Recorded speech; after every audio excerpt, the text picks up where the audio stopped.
పయనం న్యూస్ ఛానల్కు స్వాగతం. ఇప్పుడు స్వేచ్ఛ అంటే ఏమి, ఈ స్వేచ్ఛ వలన మనకు ఉపయోగమేమి అనే అంశాన్ని చర్చించుకుందాం. స్వేచ్ఛ అందరికీ తెలుసు, ఇది అందరికీ అర్థమవుతుంది. కానీ స్వేచ్ఛను నిర్వచించడం, పరిపూర్ణంగా అందరికీ అర్థమయ్యేలా వివరించడం చాలా కష్టం. స్వేచ్ఛ మధురానుభూతిని అనుభవిస్తే కానీ చెబితే అర్థం కాదు. స్వేచ్ఛకు నియంత్రణ ఉండదు, అవధులు ఉండవు. అదే సమయంలో స్వేచ్ఛకు సంస్కారం కూడా ఉండాలి, లేకపోతే విశృంఖలత్వం అవుతుంది. స్వేచ్ఛ విశృంఖలత్వం కాకూడదు.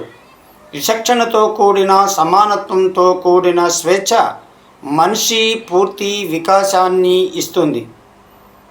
స్వేచ్ఛ ఉంటే మనిషి ఎదుగుతాడు, దేశం అభివృద్ధి చెందుతుంది, ప్రపంచం ఎదుగుతుంది. స్వేచ్ఛ లేకపోయినా మనిషి ఉంటాడు, అతనితో పాటు సమాజం ఉంటుంది, దేశం ఉంటుంది, ప్రపంచం ఉంటుంది. అయితే నియంతృత్వం కూడా ఉంటుంది. అవధులు లేని స్వేచ్ఛ లేకపోయినా వ్యక్తి ఉంటాడు, సమాజం ఉంటుంది, దేశం ఉంటుంది, ప్రపంచం ఉంటుంది. అయితే ఆటవిక రాజ్యం ఉంటుంది. స్వేచ్ఛకు అవధులు తప్పవు.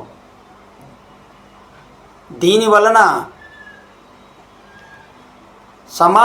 నాగరిక సమాజము మరింత నాగరిక సమాజంగా అభివృద్ధి చెందాలి తప్ప అనాగరిక సమాజంగా ఉండకూడదు.